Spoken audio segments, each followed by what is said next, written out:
Amancio Ortega, que no es un hombre de izquierdas, me corrigió cuando dije que me parecía impresentable que una empresa, la suya, que facturó el año pasado 26.000 millones y que ganó más de 3.440 millones, pusiera en marcha un ERTE para que pagáramos entre todos el sueldo de su plantilla mientras dura el estado de alarma. Toda la prensa de España con H, claro, salió a defender al mecenas. Elogió al filántropo, al desprendido. Hizo loas al dadivoso empresario. Claro, y a mí me tiró de las orejas. Inditex acaba de anunciar que hará un ERTE a los 25.000 empleados de sus tiendas. Me dicen que en OK Diario, en el Huffington Post, en el Marca, en el Mundo y en demás periódicos de calidad están preparando su disculpa con mi humilde persona. Díaz Ayuso ha pedido al parecer a Alvise y a 3 o 4 mercenarios más que pongan tweets pidiéndome perdón y disculpando a la presidenta de la comunidad por ser tan bocazas. Están sus bots lanzando esos mensajes. Aunque seguro que igual lo malinterpretan y salen defendiendo otra vez al gallego universal. ¿Ququé tanta generosidad derrocha? Quizá anunciará otra donación. Yo mañana casi seguro voy a estar en el programa de Ana Rosa contando esto y diciendo que bulos no, que bulos son los que cuentan esta gente, no los nuestros. El gobierno de Chile, hablando de bulos, de Sebastián Piñera, que también es de derechas, ha dicho que tiene 898 pacientes que por fin han dejado de ser contagiantes y lo celebran. Los contabilizan como recuperados. El problema es que incluyen entre esos a los muertos, porque dicen que ya no contagian y dicen que se han recuperado del virus. Es verdad que lo han hecho muriéndose, pero hombre, que se han recuperado. Estos de la derecha, allí y aquí, son lúcidos. Se demuestra que hay una conexión directa entre la derecha española, por ejemplo, la de Isabel Díaz Ayuso, y la derecha latinoamericana, por ejemplo, la de Piñera. Ayuso, por cierto, llegó 2 horas tarde a la reunión con el presidente del gobierno, con Pedro Sánchez. Se estaba haciendo unas fotos con unos aviones que venían de China con material médico. La derecha latinoamericana también llegó tarde al golpe de Franco, con varios decenios, pero se recuperó, ¿eh? Hoy en día siguen fieles al golpismo y parece que comparten, ya digo, esa condición de descerebrados. Aunque tengamos cuidado, porque para hacer dinero no son nada descerebrados, sino que son auténticos canallas. Igual los descerebrados somos nosotros cuando no somos capaces de explicárselo correctamente al pueblo y vota a sus verdugos. Un pueblo al que, por cierto, luego dan por recuperado, aunque sea porque se les muere o porque dejan que se le muera. El diario El Mundo ha tenido que publicar una noticia sobre WhatsApp, donde dice que en lucha contra los bulos de la derecha, esta empresa ha decidido restringir la tarea que estaban haciendo algunas empresas de rebotar mensajes falsos con todo tipo de bulos y manipulaciones. Porque es que estaban hundiendo la credibilidad de las redes sociales, claro, y los buenos de WhatsApp decían, se nos acaba el negocio. Por cierto, muy activo en esta tarea, que es al periodismo lo que era la medicina el doctor Mengele, está Javier Negre, que trabaja curiosamente en el diario El Mundo y que comparte una unidad de destino en Universal con Bustos. De manera que El Mundo difunde bulos, manipula, opina, escondido en el carnet de periodista desde la extrema derecha y luego va y saca noticias diciendo que hay que ver cómo está el periodismo. La extrema derecha, que tiene como portaestandarte a OK Diario y a Eduardo Inda, promete cárcel a la periodista de La Sexta, Ana Pastor. La credibilidad de OK Diario es que salen al rojo vivo, en La Sexta Noche, en el programa de Ana Rosa Quintana. Ay, pero Inda sigue siendo una estrella en todos los programas de La Sexta. Así que esto es como Matrix, donde Sion al final era un invento de la propia Matrix. ¿O será que alguien está haciendo de agente doble? Dicen los biólogos que los que creen a los mentirosos no son antepasados de nadie. Porque estos que mienten, que difunden bulos, que invitan a mentirosos como si fueran profesionales, estos que blanquean a esa forma nueva de fascismo que todavía no lleva correajes, todos estos son depredadores. Y cada vez que alguna de estas periodistas sonríe en una tertulia, están calculando cuánta sangre tienes en el cuerpo para sacártela entera. Eso sí, con una sonrisa. Bienvenidos a la frontera desobedientes.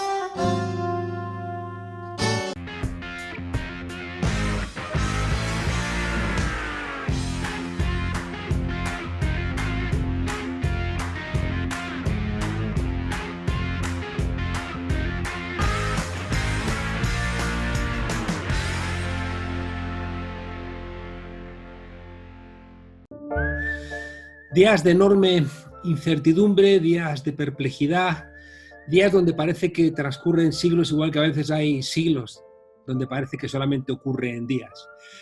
Una sensación profunda de fragilidad que se generaliza, donde desde los balcones y desde las ventanas nos miramos en nuestra pequeñez, y también eso apela a la compasión, aunque también en río revuelto aparecen pescadores. Hoy han vuelto 2 millones de españoles al trabajo con dudas, con miedos, pero también con esperanzas por el mejoramiento de las cifras, tanto de fallecidos como de gente que se recupera. Para hablar de todas estas cosas tenemos hoy con nosotros a Pablo Echenique, portavoz del Grupo Confederal de Unidas Podemos en el Congreso de los Diputados. ¿Cómo estás, Pablo? ¿Qué tal, Juan Carlos? Un saludo. Oye, déjame preguntarte, lo primero, hoy nos enteramos de una nueva mujer fallecida. Parece que los niños son como los grandes olvidados de esta discusión, y también los migrantes. Cuéntanos algo de estos 3 colectivos. Sí, creo que el coronavirus está poniendo de relieve las fragilidades que hay en nuestra sociedad, ¿no? Y creo que es obvio que los más vulnerables lo pasan peor en una situación como esta, y efectivamente, salvando las distancias, duele imaginarse pues en qué condiciones tiene que estar afrontando esta epidemia una persona que no tiene papeles, ¿no? En España, una persona que no ha conseguido ese papelito que te da derecho a la ciudadanía, ¿no? O una mujer que tiene que convivir con su maltratador, ¿no? Y como digo, salvando las distancias, obviamente los niños que aguantan mucho más difícil, ¿no? que un adulto el confinamiento. Creo que hay algunos que tenemos la suerte de poder sobrellevarlo de otra manera, y creo que las costuras de nuestra sociedad se muestran en la parte más vulnerable, y es una de las cosas que está haciendo este coronavirus, que cuando acabe vamos a tener que repensarnos como sociedad con todo lo aprendido. Hay que pensar en alguna posibilidad de que los niños salgan, ¿no?, a la calle, que haya alguna posibilidad de relajar ese confinamiento para ellos. Sí, me consta que el gobierno lo está valorando, y posiblemente sea una de las medidas que se tomen en breve. Pablo, hay una cosa terrible, y es que, como hemos visto en otros momentos en la historia de España, la derecha está instrumentalizando los muertos para intentar atacar al gobierno, como ya hizo en su día con ETA.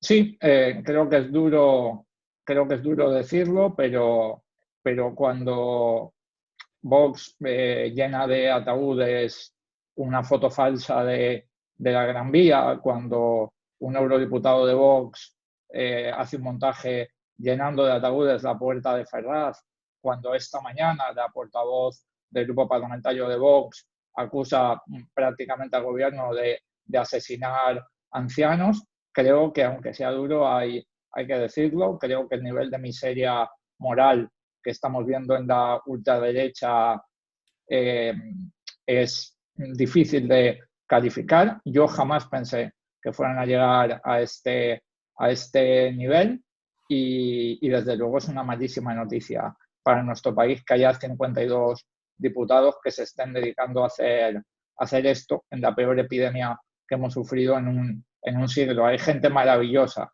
que está dándolo todo en nuestro país para proteger a los demás, para que salgamos de esta más fuertes. Hay quienes nos estamos matando mañana, tarde y noche a trabajar para tener las mejores ideas, para acertar, para ayudar, y hay otros que se dedican pues a hacer, como decías, ganancia de pescadores, y encima en una situación con miles de fallecidos. Es asqueroso, moralmente. Sí, hay una cosa que llama la atención también, es la desfachatez a la hora de explicar a toro pasado lo que está ocurriendo, ¿no? Y nos encontramos con que el Partido Popular o Vox, entre enero y marzo, llevaron, hemos leído, 107 iniciativas al Pleno del Congreso, y ni una sola, estamos hablando entre enero y el 10 de marzo, ni una sola sobre el coronavirus. Estaban muy preocupados por Venezuela. Sí. Vox, después de que se conoció esta noticia, salió a decir que sí que habían llevado iniciativas, pero claro, a comisión y preguntas escritas al Pleno, que es a donde los grupos parlamentarios llevan los temas más importantes, ni una sola. Estaban hablando del ELSI, estaban hablando de Cataluña, estaban hablando del PIN parental, estaban atacando a las mujeres y al feminismo, pero no les parecía esto importante. Yo creo que hay que ser extremadamente humildes cuando llega una tragedia como esta. Creo que ningún gobierno del mundo estaba preparado. Creo que cuando el gobierno de Madrid, de la señora Ayuso, manda una carta el 5 de marzo diciéndole a la gente que puede hacer actividad normal, creo que no hay que criticar al gobierno de la señora Ayuso, porque es lo que en esos momentos los expertos estaban diciendo. Ha aparecido en todo este debate un personaje de South Park, ¿no? el capitán a posteriori, que se ha hecho famoso por su superpoder, ¿no? de llegar a una tragedia, decir lo que se tendría que haber hecho en el pasado, pero no aportar ni una solución para solucionar el problema actual. Estamos viendo muchos capitanes a posteriori, lamentablemente, en esta tragedia, y creo que no es un momento para la prepotencia de los capitanes a posteriori. Creo que es un momento de la humildad y de reconocer que cualquier gobierno puede haber cometido errores, el gobierno de España, los gobiernos autonómicos, todo el mundo, porque una epidemia como esta no se ve venir. Sí, llama un poco la atención escuchar a Casado planteando que hay que hacer un monumento, que hay que poner crespones negros en las banderas, que hay que ponerse la corbata negra, pero no parece que haya, ¿no? propuestas concretas. Entrevistaba el otro día a Eudald Carbonell, el codirector de Atapuerca, y él planteaba que las experiencias, sobre todo las que son traumáticas, dejan huella en la memoria de los sistemas, construyen una suerte de resiliencia, ¿no? Y que de alguna manera él planteaba que las diferentes crisis que estamos sufriendo van dejando un aprendizaje que tenemos la obligación de escucharlo. Lo digo esto porque ustedes han hablado mucho de la experiencia de 2008 y cómo de alguna manera esa memoria de 2008, el 15M, las protestas, las críticas al bipartidismo, las críticas a Europa, de alguna manera nos llevan ahora a intentar plantear las cosas de manera diferente. Sí, yo creo que nuestra sociedad aprendió de la crisis de 2008. Creo que se demostró que la austeridad no servía para nada, que cuando viene una crisis económica como la que se va a derivar del coronavirus o como la que se derivó del crash financiero en 2008, devaluar salarios, recortar servicios públicos, hacer amnistías fiscales a los millonarios, eso no solamente provoca sufrimiento en capas amplísimas de la población, no solamente aumenta la desigualdad, sino que además es un fracaso como receta económica. Y creo que lo reconoce el propio Fondo Monetario Internacional, ¿no? Después nos equivocamos al tomar esas medidas. Sí, estamos viendo cómo medidas que cuando Podemos defendía esas medidas en 2014 como una renta garantizada, nos llamaban de todo. Ahora pues hay personas del PP como Luis de Guindos o ex diputados de Ciudadanos como Toni Roldán que la defienden y no parece que sea una locura, ¿no? Creo que efectivamente hemos aprendido de 2008. Afortunadamente el gobierno de España está haciendo las cosas muy distintas a como se hizo en esa época, está protegiendo económicamente también a la ciudadanía y a las personas más vulnerables y creo que esta crisis, esta epidemia también va a dejar nuevas lecciones que tenemos la obligación, los que tenemos el privilegio de tener pues un poquito de influencia, un poquito de poder y que nuestra voz se escucha un poquito más que la voz de los demás, pues ponerlas en marcha y llevarlas a primer plano de la política. ¿Es posible que algunas de las medidas que se han planteado en lo que se ha llamado desde Unidas Podemos el escudo social hayan venido para quedarse? Yo espero que sí, yo espero que el refuerzo de la sanidad pública, ¿no? Con fondos extraordinarios que se ha hecho a lo largo de estas semanas sea permanente. Yo espero que aumentemos la inversión en sanidad pública sobre PIB, porque estamos por detrás de la media europea y porque ya hemos visto lo que pasa cuando tenemos pocas camas o cuando tenemos pocos profesionales en los hospitales, ¿no? Si conseguimos implantar un ingreso mínimo vital, y yo espero que sí, creo que debería ser estructural, porque el daño económico que va a causar el coronavirus no va a desaparecer en cuestión de meses o de semanas, y la pobreza en nuestro país va a seguir existiendo. Creo que lo que aprendamos respecto de la necesidad de la investigación científica, ¿no? El campo en que vengo yo, ¿no? Profesionalmente, ahora que tenemos tan claro que hace falta investigar para encontrar una vacuna y para encontrar un tratamiento para el coronavirus, pues eso se mantenga de forma estructural también, porque cualquier científico sabe que la ciencia no funciona a empujones, ¿no? Que la ciencia o tiene una financiación a lo largo de décadas de manera estructural o no puede hacer avances porque de repente se le inyecta un montón de dinero. Yo espero que sí. Yo espero que las lecciones que aprendamos de esta crisis sean las buenas, ¿no? Sean permanentes. Ha habido muchas tensiones acerca de temas que han saltado a los medios, como qué ocurre con los alquileres, qué ocurre con los desahucios, qué ocurre con los cortes de luz, de agua, de gas. ¿Hay posibilidades de que cuando se termine esta conmoción, esos elementos pasen a primera línea y sean leídos como derechos humanos? Yo creo que tenemos que trabajar por ello, sí. O sea, nuestra posición como fuerza política es bien conocida. Nosotros pensamos que no en una epidemia, sino nunca tiene que haber cortes de suministros o desahucios a familias vulnerables que no tengan alternativa habitacional. Esa es nuestra posición política, pero creo que este tipo de posiciones, como explica hoy Irene Montero en una entrevista en La Vanguardia, antes del coronavirus se veían como una opción política, como una posible opción, entre otras opciones, y creo que esta epidemia está dejando claro que no es una opción, que es una necesidad, que un país digno proteja a su gente y la proteja, pues evidentemente, de que no pueda quedarse sin casa o quedarse sin luz, sin agua o sin gas. Lo que pasa es que el coronavirus lo pone de manifiesto con una crudeza mucho más intensa que antes de la tragedia.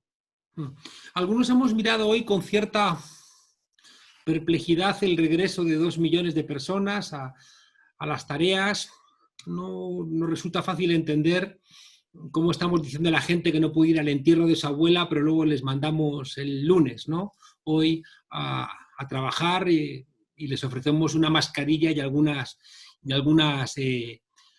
Usted mismo en el Congreso había advertido de que si la vuelta al trabajo implicaba algún tipo de repunte en los contagios, había que dar marcha atrás, ¿no? Y vemos también gente, no sé, como Casado, que por un lado estaba a favor, ¿no?, de que se reintegrase al trabajo, pero luego dice lo contrario. ¿Cómo tenemos que entender esta decisión? Bueno, lo que yo comenté en el Congreso de los Diputados el jueves pasado, lo repitió el presidente del Gobierno el sábado en la rueda de prensa. La gente sabe lo que nosotros pensamos, porque lo hemos dicho muchas veces y porque los periodistas hacen muy bien su trabajo, y lo que nosotros pensamos en una situación tan difícil, nuestra obligación es llevarlo al debate en el Gobierno, es trasladar con toda sinceridad nuestra opinión en el Consejo de Ministros, y una vez que se toma una decisión, apoyar al máximo al Gobierno para que el desarrollo de esa decisión, y todas las decisiones son perfectibles, son mejorables, pero para que el desarrollo de esa decisión sea el óptimo dentro del curso de acontecimientos que se ha elegido. El sábado, como digo, el presidente del Gobierno explicó a la ciudadanía que si efectivamente, si detectamos que puede haber algún tipo de repunte, se tomarán todas las medidas necesarias para controlarlo. Y eso a mí personalmente me tranquiliza, independientemente de que en momentos puntuales pues pensemos que alguna cosa se podría haber hecho de alguna otra manera. Es evidente que en algún momento pues tiene que empezar una cierta desescalada. La pregunta es cuándo y la pregunta es cómo. Y ahí pues no hay mapas previos, no hay manuales previos. Nosotros damos nuestra opinión en el Consejo de Ministros y una vez que se decide un curso de acción lo apoyamos porque creo que eso es lo que la gente espera de nosotros en estos momentos, que apoyemos las decisiones del gobierno después de haber llevado a ese debate nuestra posición clara y contundente respecto de cada uno de los elementos. Lo digo porque le escuchamos a Pablo Casado decir respecto del levantamiento de las actividades no esenciales, decir, claro, la presión del PP ha dado resultado. Creo que en cuanto se pueda y hayamos acotado los contagios y evitado muertes, hay que ir reabriendo la economía de forma paulatina. Y ahora dice lo contrario. Al mismo tiempo, hoy, los principales editoriales de los periódicos de la derecha, que son la mayoría, están planteando una salida, ¿no?, de Unidas Podemos del gobierno y una suerte de gobierno de concentración nacional al margen de las urnas, que recuerda en exceso al 23F, ¿no?, y a Armada planteando ese gobierno de concentración nacional. Unos están diciendo una cosa y la contraria. La patronal parece que no dice nada porque al final logra lo que buscaba, ¿no?, que era la recuperación de la actividad. No tengo claro, ¿no?, que la información haya fluido como uno hubiera deseado. Bueno, creo que es difícil comunicar en tiempos como estos. Hay ruedas de prensa diarias. Ahora mismo, mientras hablamos, está teniendo lugar la rueda de prensa del equipo técnico, ¿no?, que hacen todos los días. Yo creo que el gobierno está haciendo un esfuerzo muy importante por comunicar, pero es verdad que la situación es cambiante, cambia cada día y eso hace compleja la comunicación. En todo caso, respecto de la posición del Partido Popular en cada uno de los momentos de esta crisis, yo lo comentaba el otro día en el Congreso de los Diputados, en mi intervención. Creo que una buena manera de entender lo que está haciendo la derecha y la ultraderecha en estos momentos tan difíciles es darse cuenta de que la epidemia les ha pasado por encima. Es decir, ¿dónde están políticamente? Están exactamente en el mismo lugar que estaban antes de la epidemia. No han cambiado su estrategia, ni sus brazos mediáticos, ni sus poderes económicos asociados, ni ellos mismos como fuerzas parlamentarias. El PP estaba golpeando al gobierno permanentemente antes de la epidemia. Vox estaba diciendo que prácticamente se había dado un golpe de Estado en el Congreso de los Diputados y que había que derribar al gobierno, y la prensa conservadora lleva 5 años intentando montar un gobierno de coalición entre el Partido Popular y el Partido Socialista. Es decir, ¿dónde están estas fuerzas reaccionarias? Pues exactamente en el mismo lugar donde estaban antes del coronavirus. Y creo que eso es profundamente preocupante porque significa que el ala conservadora de nuestro país no entiende lo que está pasando y no sabe cómo reaccionar a ello, mientras acusan al gobierno de llegar tarde o de no ver venir la epidemia. Los que siguen actuando exactamente igual a como actuaban antes del coronavirus, pues son ellos. Nos hemos comido el tiempo, tengo unas cuantas preguntas, te ruego intentar la mayor concisión posible. En Lombardía y en concreto en Bérgamo hemos sabido que las presiones de la patronal impidieron, ¿no?, el cierre de empresas y se convirtió aquello en una masacre. Hemos visto cosas poco edificantes, ¿no?, como a la presidenta de la Comunidad de Madrid, Ayuso, llegando 2 horas tarde, ¿no?, a la reunión con el presidente del gobierno porque se estaba haciendo fotos con un avión para intentar dar la impresión de que la Comunidad Autónoma de Madrid estaba haciendo cosas, cuando, por ejemplo, han llegado más aviones en Valencia y no existen esas fotos. Vemos que la Comunidad de Madrid se está de alguna manera articulando como el espacio donde el Partido Popular está intentando confrontar más al gobierno central, pero al mismo tiempo vemos que donde más muertos hay, donde está ya el escándalo de las residencias privadas, donde hay más ocultamiento de información, es en la Comunidad Autónoma de Madrid. ¿Puede ser nuestro Bérgamo la Comunidad Autónoma de Madrid?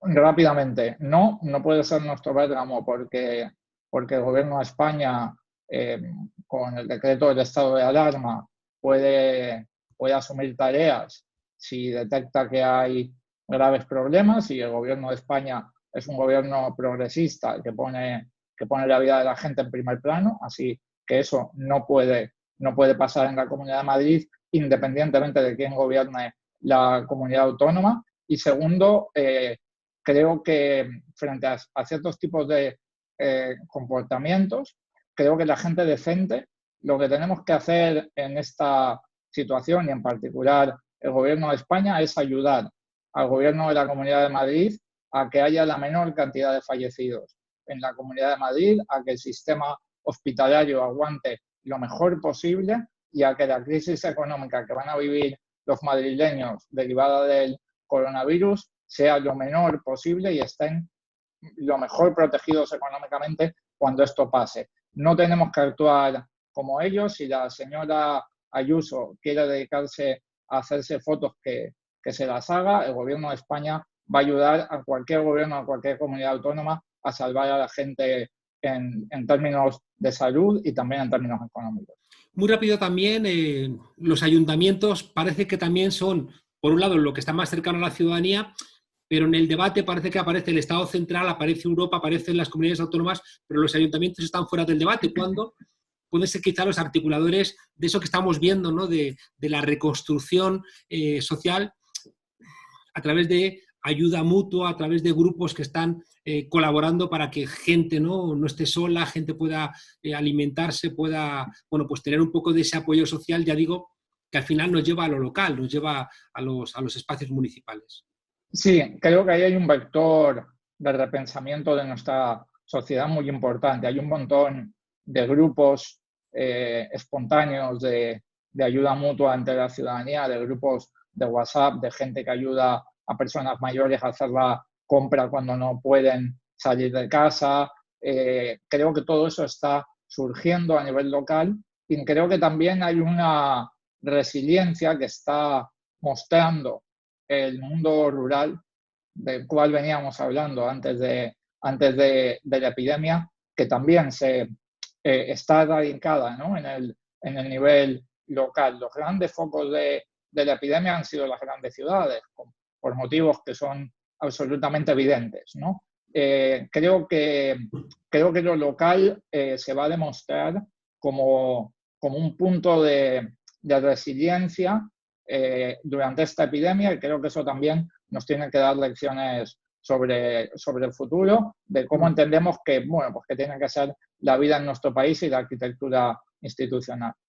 Ha habido una discusión, se ha planteado acerca del levantamiento del confinamiento, y parece que también hay discusión no solamente, ¿no? entre los diferentes ámbitos del gobierno, ¿no? Sino también incluso dentro del Partido Socialista respecto a una renta básica universal o una renta mínima, ¿no? En este momento concreto. Vinculado a esto está la gran discusión de cómo se financia, ¿no? Hay gente que parece que está convirtiendo en sucesos cuasi acontecimientos históricos las donaciones de millonarios, que no se critican como tales, ¿no? Pero sí que se está planteando que tiene que haber una estructura fiscal donde los que más tienen puedan pagar. Y ahí aparece, ante esta crisis, ¿qué hacemos, no, con impuestos que se han quitado, como de patrimonio, impuestos a la renta, que son los que posibilitarían, ya digo, financiar estas estructuras más igualitarias que salgan de la crisis? Sí, en primer lugar, creo que lo primero que hay que decir es que ningún derecho humano tiene precio, con lo cual un ingreso mínimo vital tiene que ser implementado ya, independientemente de su coste, que por cierto no es tan alto, según han calculado nuestros economistas. Pero aunque fuera alto, habría que implementarlo, porque no se puede dejar a una familia sin un plato de comida en plena epidemia mundial. Es una crueldad inimaginable en un país de primer mundo como es España, con lo cual el debate del coste ni siquiera me parece adecuado en términos de derechos humanos, pero incluso asumiendo que la economía existe y que la contabilidad de los estados existe, España está 8 puntos por detrás de la media europea en ingresos del Estado, porque la justicia fiscal en España es muy pobre. Hay más bien injusticia fiscal que justicia fiscal. Y hay mucho margen para que se cumpla el artículo 31 de la Constitución española, que dice que el sistema fiscal tiene que ser progresivo. Y creo que en el futuro pues vamos a tener que pensar en impuestos a la riqueza, vamos a tener que pensar en tocar el IRPF, sobre todo en la parte de rentas del capital, que están mucho menos gravadas que las rentas del trabajo, y creo que vamos a tener que pensar mucho en el artículo 31 de la Constitución española. Telegráficamente hay gente escandalizada por los llamamientos a golpes de Estado por parte de la extrema derecha, de la misma manera que hay escándalo por los constantes bulos, las mentiras que al final intoxican el cerebro de la gente, como hemos visto un médico cercano a Vox, ¿no? de Madrid, planteando que no había que tratar, ¿no? a las personas que fueran de izquierdas, a las gentes que fueran de Unidas Podemos. ¿Se puede hacer algo para frenar esta locura? Bueno, creo que hay que darle una pensada. Es un debate muy difícil porque toca la libertad de expresión, ¿no? Si mentir es un derecho o no. Yo tiendo a pensar que mentir es un derecho, pero a lo mejor mentir de manera organizada y bien financiada con el objeto de hacer daño a tu sociedad, a lo mejor no debería ser un derecho. Creo que hay un debate complicado que tenemos que tener, porque los que creemos en la libertad pues somos cautelosos con este tipo de cosas, pero es verdad que una cosa es un señor particular diciendo una mentira o difundiendo un bulo que se lo ha creído pues por inocencia, y otra cosa muy diferente es que se monte una red financiada, organizada, apoyada por ciertos partidos políticos para intentar hacer daño a tu sociedad y para intentar llenar el espacio público de mentiras, de bulos y de inmundicia, ¿no? Creo que son dos cosas diferentes, que tienen una dimensión diferente, que bien merece también que le demos una pensada en estos tiempos. Nos vamos, el presidente ha utilizado grandes palabras, pactos de la Moncloa, desde Unidas Podemos han utilizado también grandes palabras, un New Green Deal. Parece que estamos como a la búsqueda, ¿no? de expresiones que de alguna manera, bueno, pues nos den un poco de esperanza. En el nacimiento de Unidas Podemos se habló siempre de un proceso constituyente que blindara los derechos sociales. Estamos en condiciones de un gran pacto social sobre la base de los cuidados, que de alguna manera reinicie nuestra democracia en aquello donde ha sido más débil, precisamente, que es en entender que los derechos sociales son parte de los derechos humanos y, por tanto, parte esencial de la democracia. Yo espero que sí, Se está hablando mucho del nombre de los pactos, ¿no? Pero creo que hay que hablar más del contenido. Evidentemente el contenido no puede ser parecido al contenido de 1977.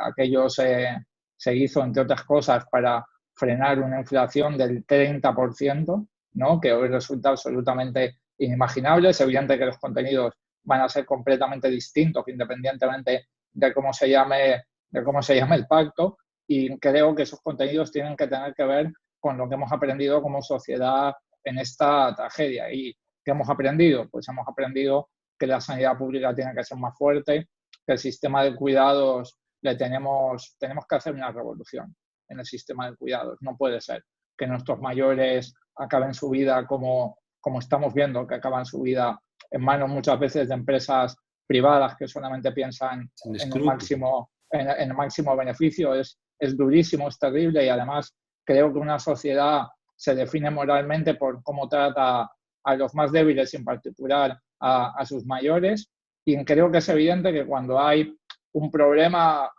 quien sale al rescate, quien puede conseguir que el país salga adelante, es el sector público. Lo decía el otro día alguien en la televisión no hemos visto a nadie pedir al libre mercado, ¿no? Que nos ayude a salir de esta. No hemos visto a nadie pidiéndole a la mano invisible de Adam Smith que nos saque de este atolladero. La mano invisible es bastante invisible, ¿no? Cuando viene una epidemia. Creo que todo esto que hemos entendido como sociedad tiene que ser el contenido de los pactos que se firmen, más allá de qué partidos lo firman o qué nombre le ponemos. Y creo que si hacemos eso y si entendemos estas claves que el coronavirus ha dejado tan claras, pues saldremos más fuertes como país de esta y seremos una sociedad mejor, más unida, más solidaria y también más próspera cuando acabe todo esto. Muchas gracias, Pablo Echenique. La mano invisible del mercado se hace visible para decir dame, dame, dame. En tiempos de crisis, en la boca, ¿no?, de ínclitos liberales como, no sé, Rayo, Lacalle, Garicano, que, como ocurrió en la crisis de 2008, dicen, ahora podemos ser un poquito más socialistas. Es decir, que el pueblo socialice las pérdidas y que ellos siempre privaticen los beneficios. Pablo Echenique, portavoz de Unidas Podemos, muchísimas gracias. ¿Cómo llevas el confinamiento? Bien, bien. La verdad que yo no soy de los que se quejan. Me gustaría tomar más el aire, ver el sol un poquito más, estar con mis compañeros y compañeras de trabajo, pero estoy bien, estamos bien de salud, mi familia está bien de salud y trabajar desde que me levanto hasta que me voy a dormir me ayuda a no pensar también. Y no cunde el eso, día, confinado. No cunde, no, trabajo más Sí. que cuando salía a la calle, sí, sí. Muchísimas gracias y un fuerte abrazo desde la frontera. Un abrazo fuerte, Juan Carlos, cuídate. ¿Qué tal, Juan Carlos? Acá estamos en América Latina también con el coronavirus, la política sanitaria, la política social, económica. En algunos países hay gobiernos fuertes, firmes, como en la Argentina, donde incluso hay un muy importante apoyo de los principales sectores de la oposición. Hay otros, por supuesto, como en Brasil, donde el debate es cotidiano, el enfrentamiento incluso dentro del propio gobierno. Esto hay que seguir diciéndolo. Mientras el ministro de Salud dice que hay que llevar una cuarentena efectiva en todo el país, el presidente Jair Bolsonaro recorre las ciudades, va a una panadería, se abraza con la gente y desestima lo que dice el ministro de Salud, a quien aparentemente en la semana que pasó quiso despedir y no pudo, por las presiones de los militares y también de muchos gobernadores. Hay una puja interna, de eso no cabe la menor duda, pero Bolsonaro sigue al frente con un argumento muy importante. La economía tiene que seguir funcionando. Bolsonaro sabe que hay millones de personas en Brasil que viven de lo que pueden vender o producir en lo cotidiano. Y esa gente hoy por hoy lo sigue apoyando. Ecuador contabiliza más de 3.700 personas contagiadas por el COVID-19 y aún no sincera las cifras de fallecidos. Serían más de 190 desde el 29 de febrero, según los datos oficiales, pero solo en Guayaquil fueron retirados de sus casas los cuerpos de unas 500 personas muertas por coronavirus.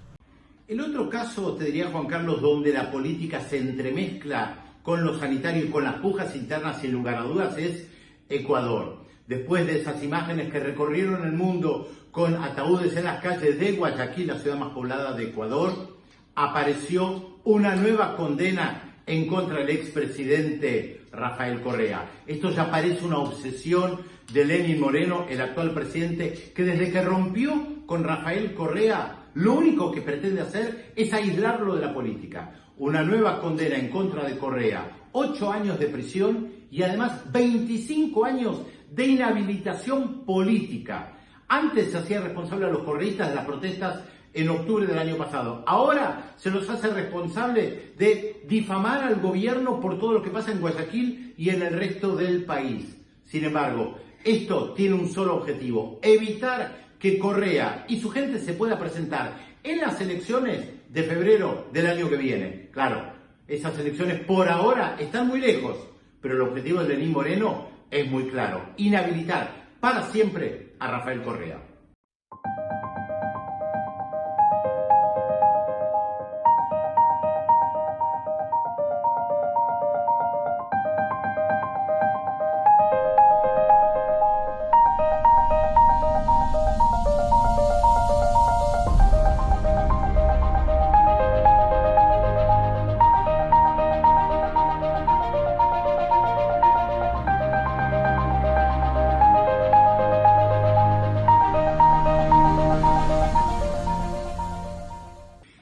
nota distintiva en la región, Juan Carlos, fue una reunión el viernes 10 por teleconferencia de varios dirigentes de América Latina del mundo progresista, en lo que se llama el Grupo de Puebla.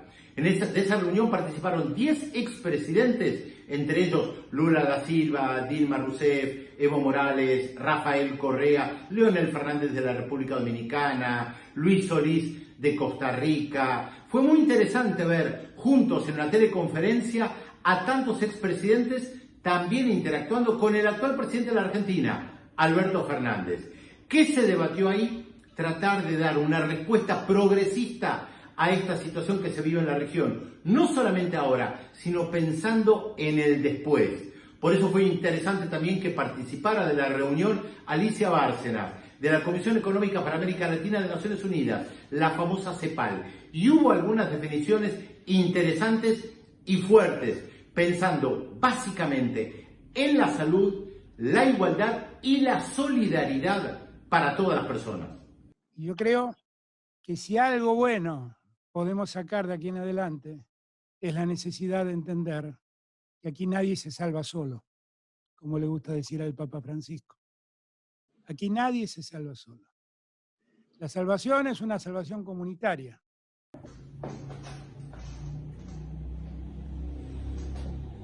Y como no podía ser de otra manera, se condenó duramente el bloqueo que todavía impone Estados Unidos a Venezuela y a Cuba. En esta situación de coronavirus y de pandemia, Juan Carlos, realmente parece increíble que Estados Unidos, con los problemas que tiene, todavía pueda apelar a un bloqueo a Venezuela y a Cuba, impidiéndoles que llegue ayuda humanitaria de organismos internacionales.